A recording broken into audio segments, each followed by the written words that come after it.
Bonsoir à vous, ravi de vous retrouver pour un nouveau numéro de Quotidien La Suite avec Laure Girard pour m'accompagner ce soir. Ça va Laure ? Ça va bien. Journée compliquée, il faut le dire, hein. J'ai dit mécanicienne en chef de l'info, mais on a changé des roues parce que c'était un peu compliqué. Tu voulais remercier quelqu'un, je crois ? Oui. Vous vouliez remercier quelqu'un, surtout. Oui, le garage Hainaut, rue de la Barra, au Mans, qu'on salue et qu'on embrasse, père et fils d'ailleurs, parce qu'ils nous ont sauvés aujourd'hui. Merci à eux. Merci beaucoup. Ça arrive de rouler sur. Et maintenant, vous savez changer nos roues du coup. Ça arrive de rouler sur. Je sais pas si j'ai envie de savoir en vrai. Bonsoir Arnaud. Bonsoir. Bienvenue sur le plateau Arnaud Retailleau, chargé du tourisme au sein du Pays d'Art et d'Histoire du Perche Sarthois. Ce soir, grâce à toi, on va randonner en Perche Sarthois, idéal pour profiter pleinement des vacances qui démarrent ce samedi. Donc c'est chouette, on va voir ça dans quelques instants. Mais pour commencer, les amis, je vous propose de vivre la vie de château pour quelques minutes grâce à un nouveau podcast intitulé tout simplement La vie de château et qui raconte le quotidien de ceux et de celles qui ont décidé de dédier leur vie à ces monuments qui font la richesse de notre patrimoine touristique. Après celui de Comteville et de Cheverny entre autres, le dernier épisode nous entraîne chez nous, en Sarthe, au cœur du château de la Barre situé à Conflans-sur-Agny. Vous connaissez ce château ? C'est dans le Perche Sarthois. C'est dans le Perche Sarthois. Parfait. L'animatrice de ce podcast, Sybille de la Rodière, y a rencontré sa propriétaire durant une petite demi-heure. Vous pourrez ainsi découvrir l'histoire du château qui était un manoir au XIVe siècle, puis l'activité qui a été créée pour accueillir ses hôtes étrangers. Vous pourrez aussi rencontrer et entendre Caco. Qui est Caco ? Eh bien, c'est le perroquet qui est à l'entrée de la demeure et qui n'a pas la langue dans sa poche. Un château assez méconnu. Un perroquet vivant. C'est vrai, on l'entend dans le podcast. D'accord. Un château assez méconnu en France, mais qui a reçu de nombreux prix de nos amis british pour la grande qualité de son accueil. Alors, si vous avez envie de poursuivre l'aventure et la visite, vous pouvez retrouver le podcast sur vos applications de téléchargement habituelles ou sur le site laviedechâteau.info. Plutôt pas mal. C'est sympa. Et on a eu la réalisatrice du podcast et elle a dit qu'elle irait sans doute du côté de Montmirail. Et Montmirail, c'est dans le Perche Sarthois. Parfait. Et on va en parler ce soir. Un mot pour commencer, Arnaud. Le Perche Sarthois, c'est où en Sarthe ? On est sur la partie nord-est de la Sarthe, donc, du côté de la Ferté-Bernard, Montfort-les-Génois, et ça commence même à Saint-Marc-la-Bruyère. Donc ce soir, on va évidemment parler de tout ce qu'on peut faire pendant, j'ai un petit problème de micro, vous inquiétez pas, pendant les vacances scolaires. Tout d'abord de la randonnée pédestre. Il y a un guide de rando qui existe au sein du Perche Sarthois. Dans ce contexte un peu particulier, peu propice aux sorties, c'est vrai. On se rend compte que la randonnée se développe et cartonne et elle n'est pas touchée par le couvre-feu ou le confinement, donc c'est parfait, ça se développe parfaitement. 46 circuits pour partir à la découverte du patrimoine architectural et paysager du Perche Sarthois. Qu'est-ce que tu nous proposes ce soir ? On peut rester dans le thème et partir à Montmirail ou à Courtanvaux pour randonner au pied des châteaux. Mais au total, on a 600 km d'itinéraire dans notre guide. Et on a toujours un côté patrimoine où on aura du coup un focus sur le patrimoine à voir en cours et sur une thématique forte du territoire. On peut aussi se balader dans les chemins creux, c'est ça, voir les arbres, profiter de l'ambiance extérieure et des arbres, de la verdure. On a des paysages remarquables, on peut aller du côté de Prével, du côté de Saint-Jean-des-Échelles. On a vraiment des paysages variés. Et ce qu'on a mis en avant dans ce guide, c'est le peu de pourcentage de goudron sur nos itinéraires. Et ça, c'est un point positif.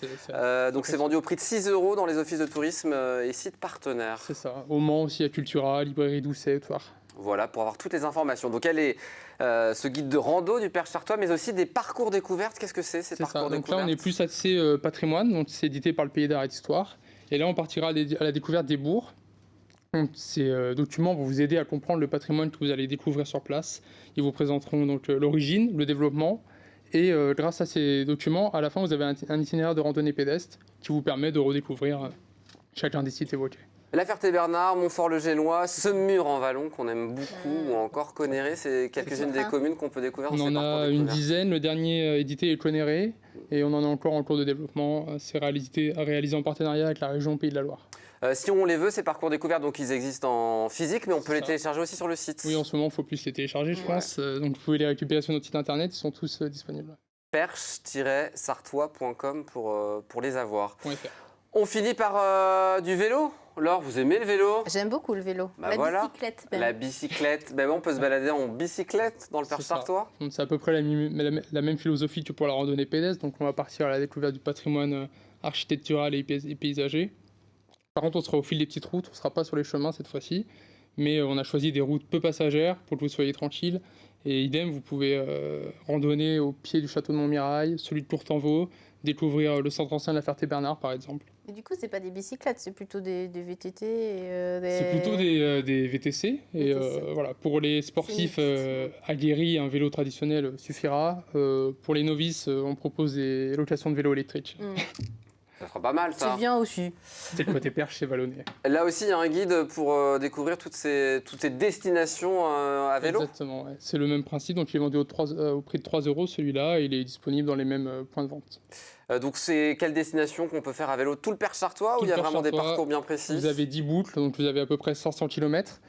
Et ce qui est appréciable, c'est qu'on peut vraiment faire son itinéraire sur mesure, avec des variantes, des liaisons. Si vous voulez faire une petite balade dominicale, c'est possible. Et si vous voulez partir sur un marathon d'une semaine, vous pouvez le faire aussi. Allez, on fait ça. Allez, on se lance. Dans le Perche, une semaine dans le Perche. C'est ça. Et vous pouvez même rejoindre la vallée du Loir. Les itinéraires sont connectés. Voilà, on aura des jambes en béton à la fin de la semaine. Là. Pourquoi pas? Plutôt pas mal. Les vélos électriques. Oui. Pour les autres. Ouais, mais non, on va se tester à des vélos classiques. Merci beaucoup Arnaud d'être venu sur le plateau. On va continuer nos aventures demain de préparation des vacances scolaires avec Vanessa Bélier qui travaille au sein des magnifiques Alpes Mancelles. Donc ça sera demain soir à partir de 18h45. Un point sur le programme qui vous attend en quelques instants. Une excellente émission. Sortez-moi de là, l'émission qui vous rend fier d'être sartois. On n'est jamais mieux servi que par soi-même. Exactement. La commune de la semaine, direction Dolon. C'est pas dans le Perche sarthois, ça, Dolon? Ah bah très bien, parfait, je ne savais même pas. Xavier Jamois, son nouveau maire, sera sur le plateau. Pascal Mariette, notre expert patrimoine, sera là pour nous parler de l'église Saint-Médard, vous voyez, et de la chapelle Sainte-Bonne et de la légende autour de cette chapelle qui est une belle histoire. Et puis le plateau à la semaine assuré par Fernand Lejard de Neuchâtel-en-Saônois. C'est le Perche sarthois aussi, non, ça? Ah non.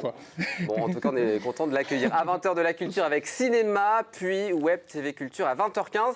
Petit point sur ce qui vous attend en fin de semaine. Vendredi à 19h, Capitaine Fantastique, un documentaire émouvant qui raconte l'histoire de Gilles Le Drienec, né infirme moteur cérébral, qui n'a de cesse depuis sa plus tendre enfance d'oser de vivre sa différence et de sa passion pour la mer. Et puis il va rencontrer ce petit garçon que vous voyez, Mathieu, qui lui aussi a le même handicap et qui va bouleverser sa vie. Un très très beau documentaire que j'ai eu la chance de voir en avant-première et que je vous invite à voir vendredi à partir de 19h. Et puis, samedi, Laure, qu'est-ce qui se passe? Je sais pas. On met quoi? On met le maillot de bain à 19h. Oh là là. Pour découvrir, oui, vous l'avez déjà dit. Pour découvrir l'entreprise AS Mais Pool. je ne pense pas que Pascal Brulon va se mettre en maillot de bain dans l'émission. Quoique, peut-être, on ne sait pas. Il faut la regarder pour le savoir. Vous le découvrirez samedi à 19h. AS Pool, c'est le leader mondial de l'abri de piscine sous la marque Abri Blue avec plus de 100 000 fabrications. L'occasion de découvrir une entreprise qui emploie une centaine de personnes et qui envoie ses productions dans le monde entier. Je fais bien la promo quand même. C'est bien, c'est bien. Merci beaucoup d'être venu sur le plateau. À bientôt Arnaud, très bonnes vacances s'il y en a qui se profilent ou pas. Très bonne soirée Laure. À très bientôt. Mais je vous invite à rester dans un instant. C'est Sortez-moi de là, tout de suite.